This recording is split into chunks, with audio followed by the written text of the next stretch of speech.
Information with all of you. I can share that we are actively working with Scottsdale Police Department, and we will follow the recommendations of our student code of conduct. I would like to introduce, at this point, Sergeant Bingham, who is the sergeant in charge of all of the student resource officers in the Scottsdale Unified School District. Sergeant Bingham is going to come up and give you a recap of the police work that was done on our campus yesterday. Sergeant Bingham.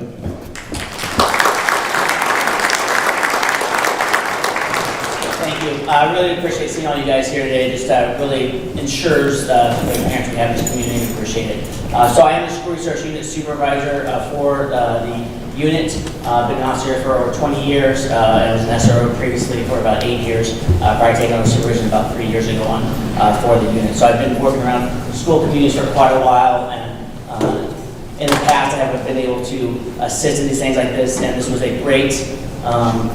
While this was a horrible situation, we did a lot of great things with this, and I'm going to go over some of the things that we did, kind of what we got, information, and then, again, anything like this in law enforcement and with the school district, we look at what we did, how we did it, and then how we improve. So that's something that's one big part of you guys being here, is to give some of your criticism or concerns so we can look at that and see if that's something we can change in the future to provide you information.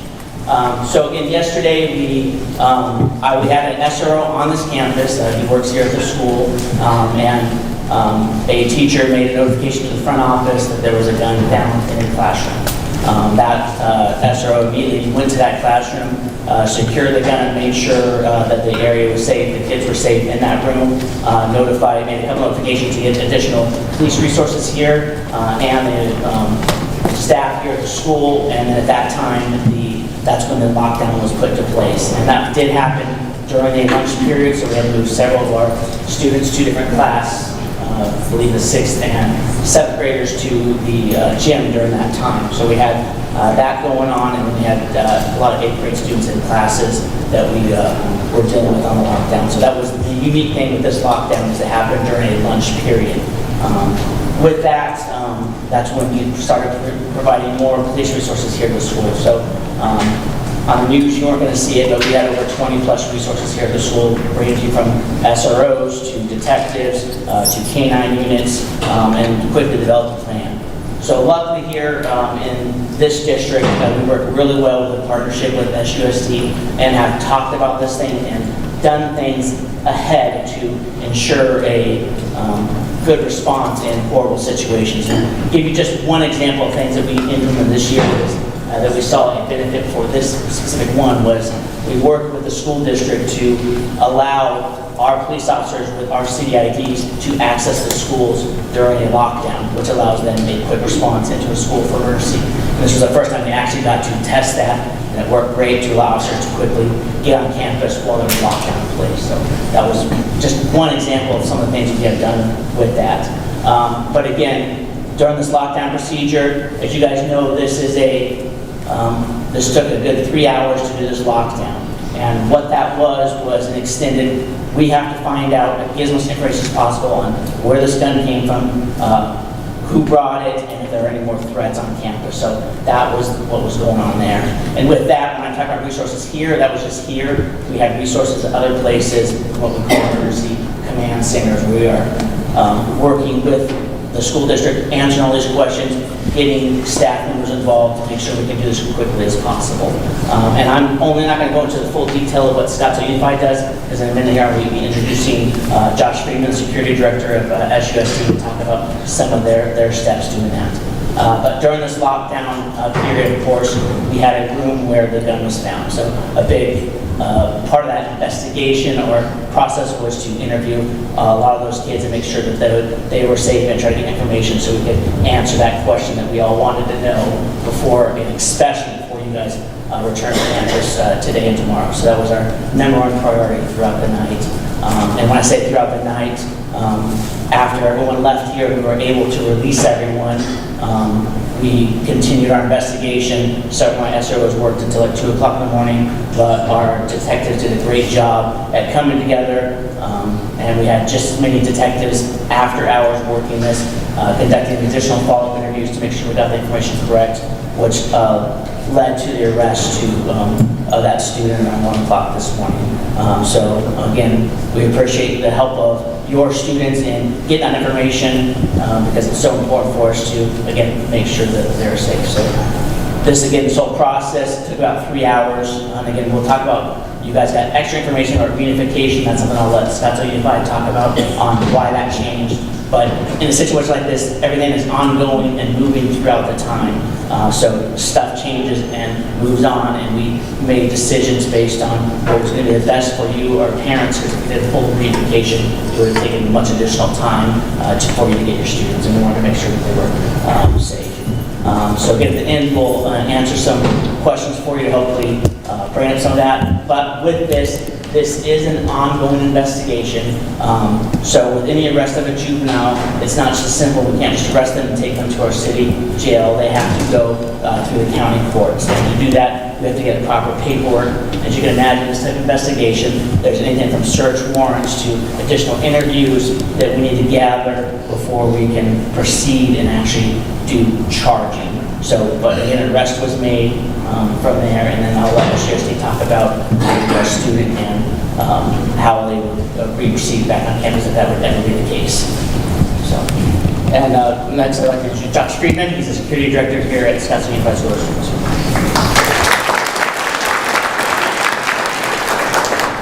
Good afternoon. As Sergeant Finley said, my name is Josh Friedman. I'm the Director of Security here for SUSD.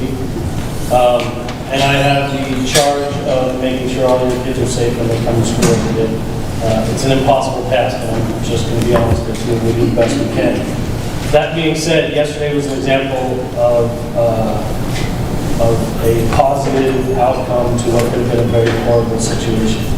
And I know you've got 100 questions you're going to ask. I've been getting emails all day, I've been getting calls, and I have not had a chance to respond to them, so if any of you are sitting there, I will get back to you. I've been helping you deal with this all day today. But what we do want to tell you is what happened yesterday.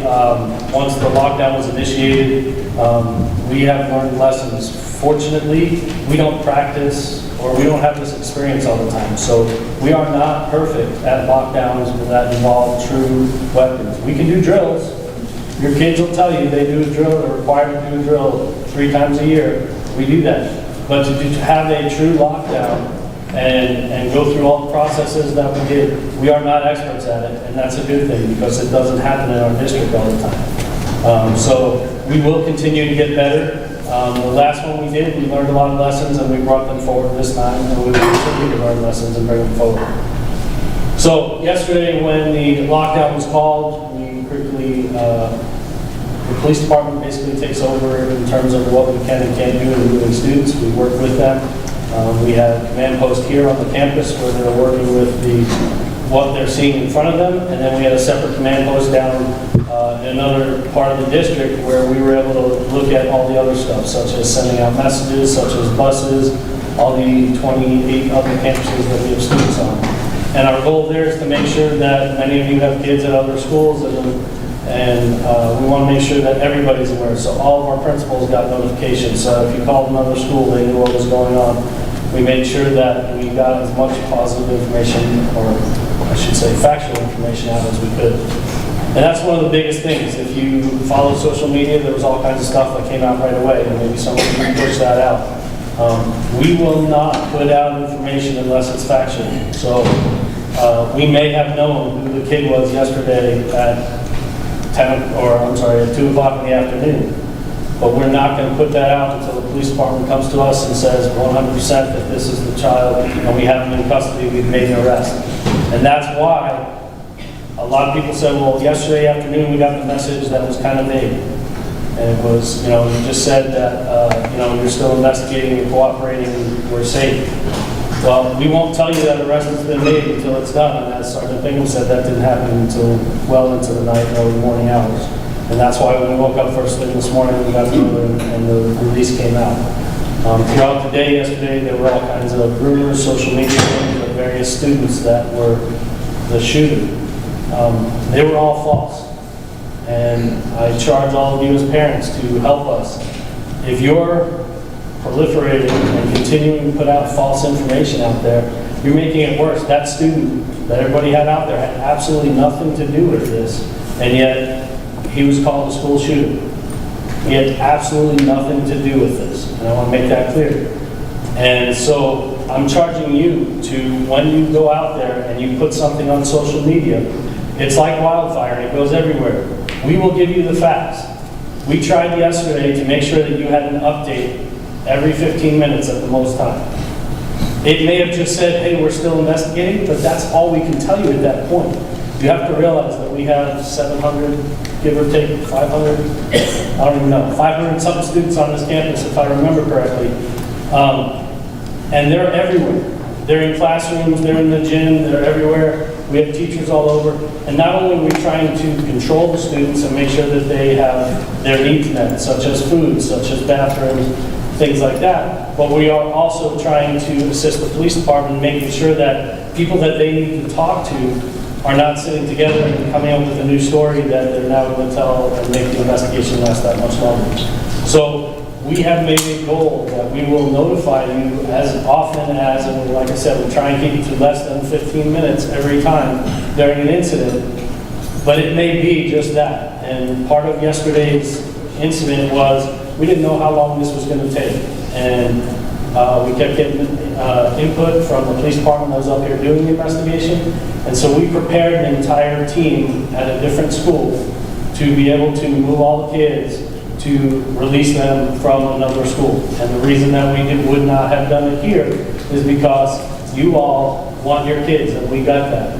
I have kids in the district, I have nieces and nephews in the district, and nobody can protect your kids like you can. But I can't have all of you showing up at the school trying to get your kid at the same time while the police department is trying to conduct their investigation, while we're trying to make sure that every child goes home with the right parent. So when yesterday occurred, we were preparing to do a reunification, which is a process that's been set up and is countrywide, where you literally show up at a location and you fill out a form and you show us your ID and we match it through our student record system and you're actually the parent's guardian, or we get the child and then the child signs and we match you up and you sign and you have your child and then you go on your way. And that's what would have happened yesterday had this continued longer into the night. So what happened when it got close to release time and we were able to look at it, we said, you know what, the students that are here have a regular release time. They go home on the right buses, they go home the normal way. There were some parents that were here, and so after conferring with the police department and other district personnel, we made a decision that, you know what, we'll delay the release, and part of that was we had to get all the kids that were in the gym back over to wherever they were and had left their backpacks, or their lunches were half-eaten or stuff like that, to gather their stuff, and then get them from there out to CU. That's why the release was delayed. But it was easier for us to do that than have every one of you meet us at a third location and sign for your child, which would have taken hours. Just look at how many people are here and having to match up person A with person with child A. So that's why the messaging was a little confusing yesterday. We were prepared for that. We were ready to do that. You would not have been happy doing that, but legally that's what we would have had to do so that we can make sure that every child went home with the appropriate parent. And that's what, so we were ready to do that. And we were able to switch with the police department finishing up their investigation. That's why you got the quick message of, hey, you can come to the school now. So it wasn't to deter you, it wasn't to pull a fast one on you, it was literally the investigation concluded faster than they thought it was going to be, and we were ready to go with either case scenario. We did learn some lessons. We learned that your kids did not know all the information. When we said, hey, it's 3 o'clock and you're ready to go now, we learned that they weren't told that, hey, mom and dad had been told all the information and your buses were still going to be here and things like that. So, as I said, we're learning every time we do this and we'll get better with communicating. Some of the other things that occurred was we worked hand in hand with the police department to make sure that any messaging that went out was joint between both of us, so that you folks as parents and the community outside all knew the same thing. Everybody knew where you were going to meet, everybody knew when the arrest was made, everybody knew that we were releasing, when we were locked down, things like that. Because we know that it's easy to communicate to all of you because we have your contacts, but we also know that you have kids or family members or whatever else that may be in other parts of the city and just hearing bits and pieces. So we did our best to make make sure that everybody got the message at the same time and got information that was factual, that we knew that when we told you that the campus was safe, we knew the campus was safe. All right. Other questions? Let's start out. Down here. You said you read something at night. Was that child sent home on a bus with the other kids if you suspected that he was a potential shooter? He was not. So you had identified him earlier that day before you actually made an arrest? We can't hear back here. The question was the student identified at the release time, and we know that student was released, do we allow that student to now be released with our students? And like I mentioned, we didn't make the arrest till 1 o'clock, so no, we did not have that information at release time. We did not have I will tell you, we did not have a good lead at 3 o'clock yesterday afternoon, but because of the release, we had some students that came forward, and then with all our investigative tools that we used, we were able to develop a lead a few hours later. So I just around say 8 o'clock, we had a really good lead on who we were focusing on, but we had to do a lot of extra work for that. So at 3 o'clock, we did not have a lead of who it was that had the gun. Were you concerned sending that potential person home? You know, we're putting the kids on the buses, and then that kid might be on the bus and knowing he's going to get arrested or do something. Yes, that is a concern, but we have to make that determination. So again, the question was, were we concerned that that student was released? Yes, but our only other alternative would have been to hold all the students here until we could do an investigation. That's just not practical for families and parents. So. But would it have been safer just to let us come to the unification that we knew our kids were safe? Like, we didn't know that you didn't have a kid at that point. I would have liked to have picked my child up and not put on a bus with a potential shooter. Again, it was just a decision we made because we have a couple concerns that we had if we do a reunification. So we have to move those students from one location to the other. So one of our big concerns is at that time when school was already released and we had parents here, is if those kids leave and take off on us, we have now lost those kids and can't identify who had left. And then the second would have been a reunification process takes literally over 3 hours to do properly. So we would have been releasing kids until 8, 9 o'clock at night because we have to identify that per people that are on the school record has to be released with that parent only. It can't be a family member that's not on the first. In reflection, should 2/3 of the student body all have been in lockdown in one location? And should they have been allowed to take their backpack with them versus say, leave all your belongings at lunch at the gym in case there was another gun or another shooter involved? So again, the question was, should the backpacks on for lockdown for the school, so they've been left here in the cafeteria and not moved to the van? And I would say yes. That would have been a better option for that, is the bags should have stayed here in the lunchroom and then the kids were the ones that should have moved. So yes, that's one of those things, like I said, we are doing what we call an after action report with the police department and with the Scottsdale Unified School District, and then we're doing one together to identify those different things like that. And that would include doing drills during times that are not usually convenient, which would be during a assembly. So those are things that we will need to address and move forward. But those are one of the learning points. So I understand that during the day there was the mechanisms and things in place to make sure there were no other guns on campus. My understanding with the kids was that that search did not take place in the gym or in the classrooms where the other kids were. Can you elaborate on the dogs or something like that? Like, what's your process to identify whether or not the places? Yes, we did have 2 dogs on campus that assisted in that type of endeavor. We looked at doing the gym with the students in there, but I want to say there were at least 200, possibly 300 kids in that gym. It would not have been practical to do that. It's something we did after they had left to get a trace to determine it. But I will tell you, by late in that time, we had a pretty good idea or belief, I can't say this for sure because we can make this rest till later, that it was contained from the classroom.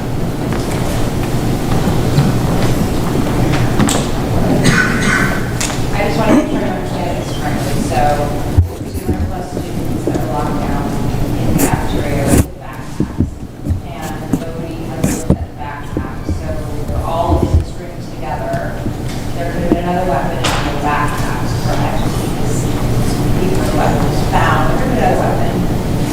Yeah, yeah, yeah. Student security there. We have security officers and staff in there, but yes, we have, there, I can't give you 100%, yep, there was one in there because we can't do that. So the question again was, how are we know that there were no other weapons in that cafeteria?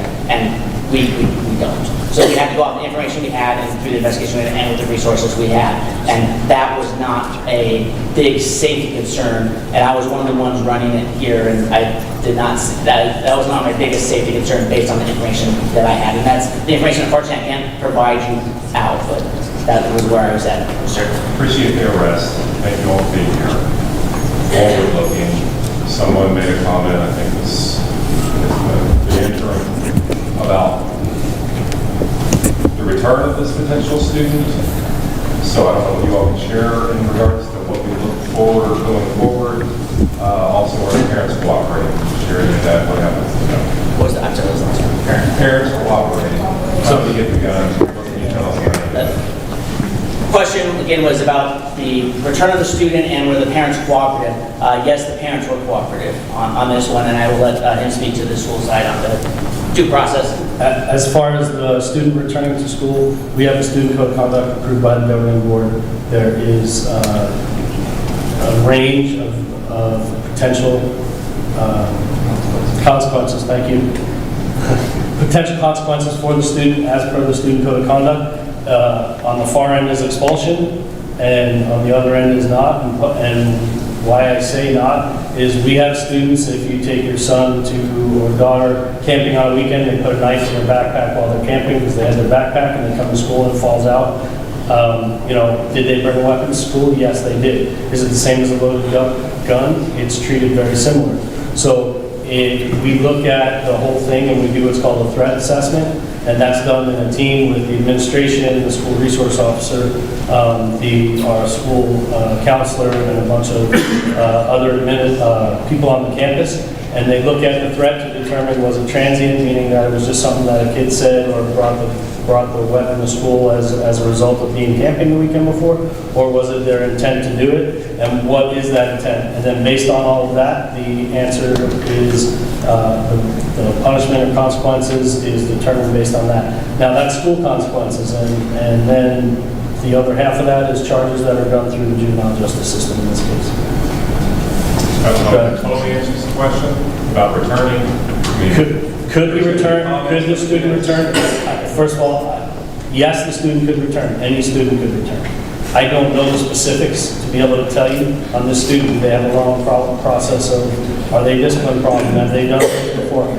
All of that is taken into account. Then if she is recommended for suspension, expulsion, that goes forward to governing board for expulsion if they do end up with an expulsion. Back here. First, I want to say thank you to all the police officers, the entire school staff.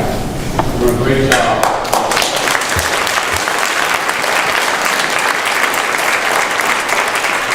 Very different circumstances, right? Let's go through this. My question is, did the student have criminal intent to harm other students, or was this simply a child bringing a gun to school to show off that they have a gun? So the question was there any criminal intent? Do we know that? I can't give you the details, but as of right now, we have no criminal intent on it. But again, this is an ongoing investigation. We have to do a lot to, and that's our biggest goal is we got to confirm that, and that's what's going to take some time to do that. And that's through all the stuff that I mentioned in the past. Let me go back here first. So my question is around cell phone use. I know that this school does not allow cell phone usage during classes and whatnot, which makes complete sense. In a situation like this, I believe that as a parent, all bets are off.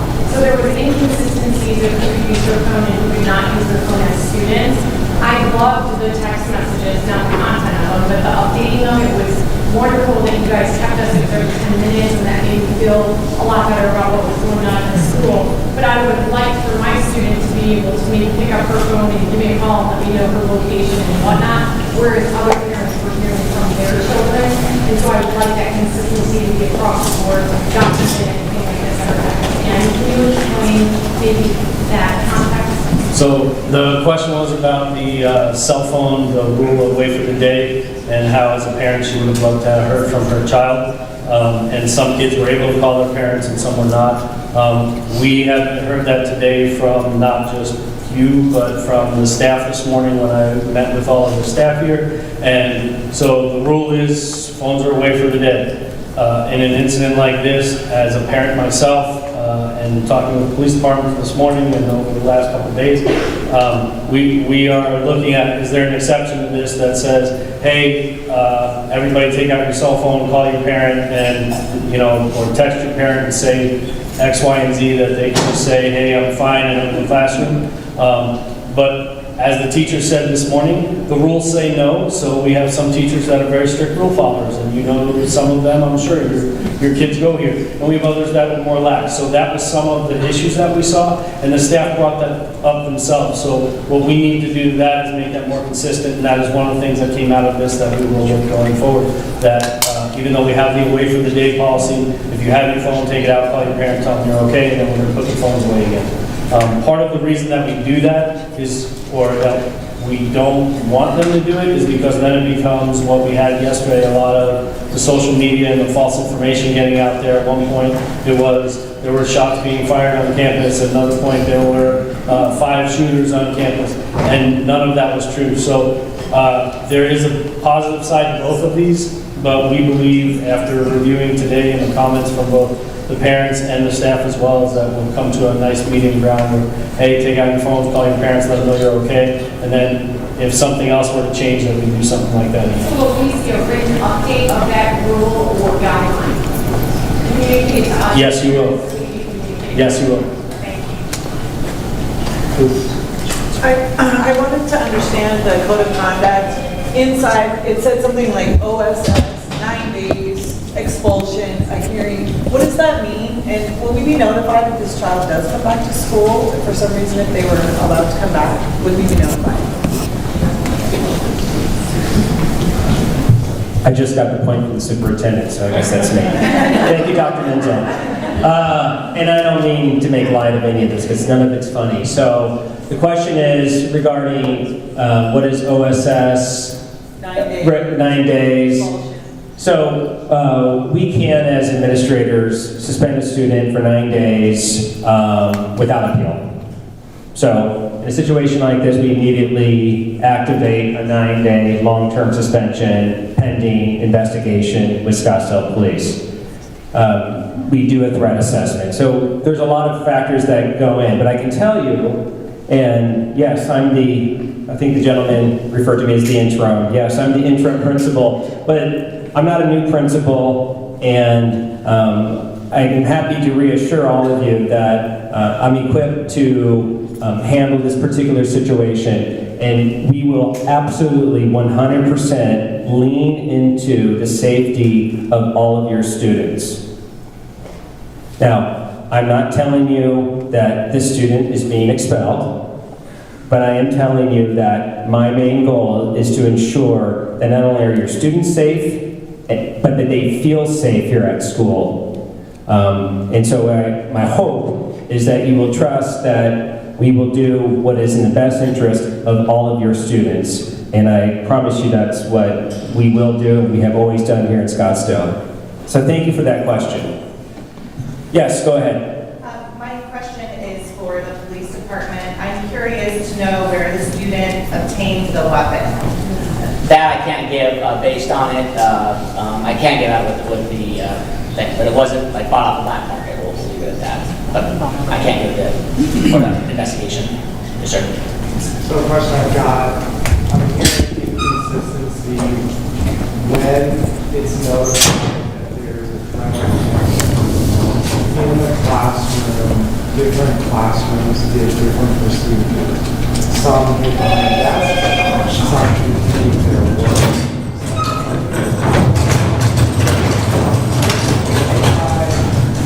Where you guys think there's an opportunity to have more consistency? Some of the teachers knew some of the information, some did not, but it seems like some of them finished the test. My daughter was in the middle of the test and spent 20 minutes sitting at the desk and yet you guys call an active situation going on. So I'm curious to figure out how do we have better opportunity in our drills and in the future to be consistent and to ensure that. So the question was about inconsistency of the classrooms during the lockdown procedure. So the goal of a lockdown is to go into a lockdown, be quiet, not do work, all that type of stuff. At some point during this, when we were able to determine, okay, there's no active threat, and we had a control of what we wanted control of, we put in what we call a shelter in place. That then allows the students to continue their work or do whatever the case may be and get a little bit more relaxed. We don't want students hiding in a corner for 3 hours during a time. If we have the ability to put them in a shelter place where they can get more relaxed and get more comfortable and maybe get some directive to keep their minds active, that was our goal. But we had to wait till we got to a certain point to get that. So I don't know when that happened, but that's something we definitely in the school will look into if teaching was going on during the point where we put in a lockdown until we went to the shelter in place, and that's something we need to address. Go here first. So I have a question as far as the notification process. Has